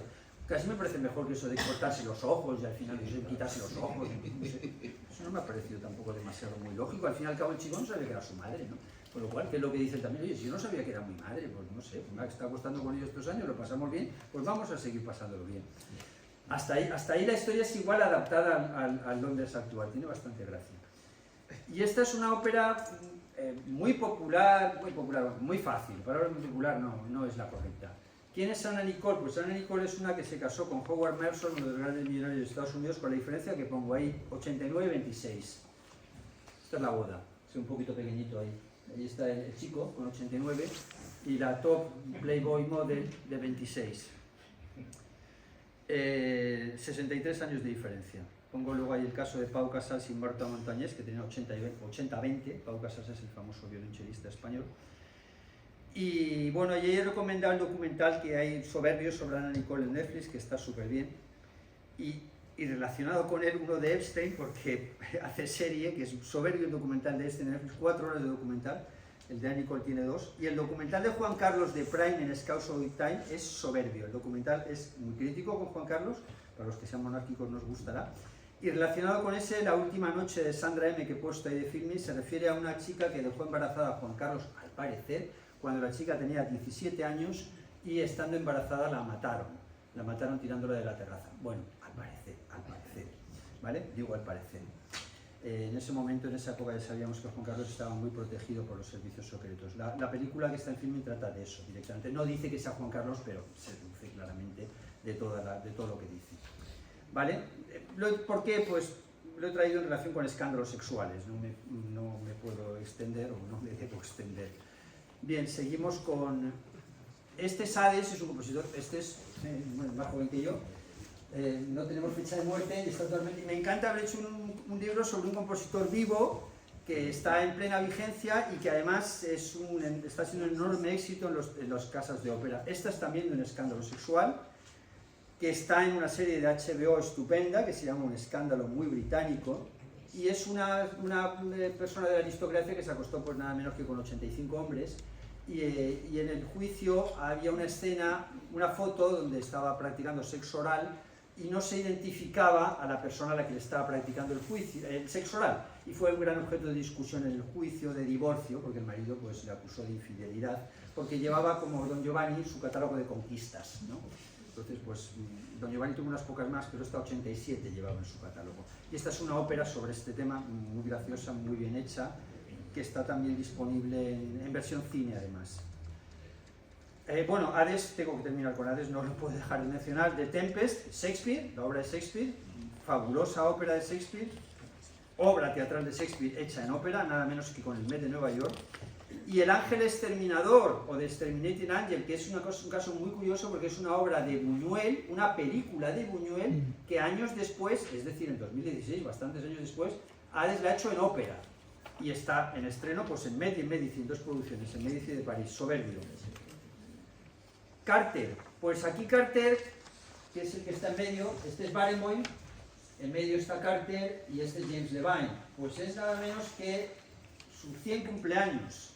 Carter es el gran compositor de Estados Unidos, murió con 103, 1908-2012, también es un libro mío, y la ópera que tiene Carter en inglés, estrenada, bueno, es que es de Estados Unidos, sí, estrenada en la Staatsoper de Berlín, pero en inglés, que se llama What's Next, que es de 1999, es una ópera sobre las consecuencias psicológicas de un accidente de tráfico. Bueno, muy real, estamos en temas de óperas que son muy distintos de los grandes óperas, de los grandes serios mitológicos. Nos vamos a otro compositor vivo, un poco más mayor, Philip Glass, muy accesible, muy fácil, para mí demasiado fácil. Esto es lo que se llama música minimalista, es exactamente la palabra, 1937. Y Philip Glass tendría que mencionar que tiene una trilogía sobre Einstein, Satyagraha y Agnaten. Decís, Einstein sé quién es. Satyagraha, ¿quién es Satyagraha? Se refiere a Gandhi, al periodo de Gandhi en Sudáfrica, cuando Gandhi era abogado y trabajaba como abogado en Sudáfrica, antes del inicio del movimiento por la independencia india. Y Agnaten es el gran faraón egipcio que algunos asocian a Moses, diciendo que es el mismo, y tiene un libro Freud sobre ese tema, no cualquiera, sino el propio Freud defiende esa teoría. Es una trilogía ciencia, política, religión, pero además tiene 21 óperas más. Y este es otro compositor vivo, también muy accesible, este no es minimalista, está entre medias. 1947. Las óperas, pues esta. The Death of Klinghoffer es una ópera sobre el terrorismo palestino. Es un acontecimiento histórico real que tuvo lugar en un crucero en el que había muchos judíos. Los terroristas palestinos secuestran al crucero pidiendo la liberación de presos palestinos y matan a un judío que iba en silla de ruedas, lo arrojan por la borda, lo tiran por la borda y lo matan. Tuvo muchas consecuencias políticas, hay películas también en internet de esto, y esta es versión cine de la ópera. Esto es música fácil, no es una música nada compleja. Ha sido muy polémico en Estados Unidos porque Adams, con grandísimo acierto, a juicio por mi parte, y son respetables las opiniones de todo el mundo, toma una postura equidistante. Es decir, no condena a los terroristas, ni tampoco condena a los israelíes. No es que defienda a los terroristas, pero justifica, la palabra justificar no me parece acertada, explica de qué nace o las causas que pueden tener los terroristas para llegar a cometer esos actos. Claro, eso desató un conflicto enorme con procesos judiciales en Estados Unidos, con una demanda de las hijas de Klinghoffer, diciendo que el Met es la Metropolitan Opera de Nueva York, no podía representar esa ópera, que era una vergüenza, etcétera, etcétera. Y el Met al final tomó una postura intermedia, que es, la representó, pero no la tiene en el streaming y no la llevaron al cine me refiero a los cines, porque el Met emite en cines en muchos países. Y en la práctica está prohibida en Estados Unidos, nadie se atreve a hacerla, en Europa sí que se hace. Muy atractiva de ver y muy actual con los acontecimientos que estamos viviendo ahora. Las óperas, otras, Nixon en China también, porque hace referencia al viaje de Nixon a Estados Unidos, no, el presidente de Estados Unidos viaja a China y los protagonistas principales de la ópera son Nixon, Mao Zedong y Kissinger. Es muy fácil también, esto no es una música, yo lo que es difícil, ya he dicho Gerard difícil, Tippett, el último Tippett difícil, esto es una música muy fácil porque parte del minimalismo de Glass, un poco, yo creo que se lo hace más fácil el que no sea tan minimalista porque Glass ya se pasa de repetición. Se puede hacer hasta un poco aburrido. Eastern in the Beach dura 5 horas y cuarto y llega un momento en que dices, bueno, no sé, me puedo ir media hora y volver y me parece que está sonando lo mismo. Es la más extrema de todas. Y Doctor Atomic, que es de 2005, o sea, estamos en este siglo ya, hace referencia a Oppenheimer, allá a la invención de la bomba atómica. Por cierto, me gusta bastante más que la película de Oppenheimer. Y la ópera es estupenda, de nuevo tenemos historias actuales, muy bien tratadas, muy bien representadas, está en la plataforma del Met de Nueva York, y son en China también está en la plataforma del Met, es una ópera que se hace con cierta frecuencia. Y seguimos y terminamos, vamos terminando ya, estamos con Corigliano, Los fantasmas de Versalles. Esto es muy interesante, también por supuesto en inglés, es Estados Unidos, esta es una representación de Los Ángeles Ópera, pero está en la plataforma del Met de Nueva York también. Y esto es muy interesante porque es la tercera parte de la famosa trilogía de Beaumarchais, de la cual conocemos la primera y la segunda. Conocemos El Barbero de Sevilla, que en orden es la segunda, porque en orden no de Beaumarchais, en orden de composición, porque la hizo Rossini. Conocemos Las bodas de Fígaro, de Mozart, pero no conocemos la tercera, que es La Mère Coupable, o La Madre Culpable. Y aquí esta la enlaza con la demás, es relativamente fácil, no es complicada tampoco, se puede ver perfectamente, se puede escuchar, libreto muy bien hecho y muy interesante. Y termino nada menos y nada más que con Australia, porque otro de los grandes de la ópera actual es este señor, Dean, que tiene un Hamlet soberbio. Esta ópera también es muy curiosa porque es una persona que se muere y cuando se muere o pasa unos minutos que está muerto, cuando vuelve a la vida se da cuenta de lo desastrosa que es su vida, de que la mujer le engaña con otro, que solo le interesa el dinero, que sus hijos son un desastre, que hasta se acuestan los hermanos entre sí, hay una escena otra vez sexo oral entre hermanos. El extremo completo de la degeneración y la corrupción moral es lo que lleva, y es muy interesante el enfoque que tiene de cómo eso le hace cambiar totalmente su perspectiva vital, muy interesante y muy actual, 2010. Los últimos días de Sócrates, que mencioné también, 2013, que está en la plataforma de la Filarmónica de Berlín, y este es un Hamlet sobre una de las grandes óperas recientes, 2017. Es un Hamlet que está en Glyndebourne, y está también la plataforma del Met de Nueva York, nada menos que en dos versiones diferentes. Con esto cierro, siento haberme extendido un poco de más, el tema era muy denso. Espero haber aportado ideas, espero que os pueda servir. El guión me lo he trabajado mucho, hay mucho trabajo aquí y hay cosas que no he podido comentar, pero bueno, ahí está, nos puede servir de punto de referencia.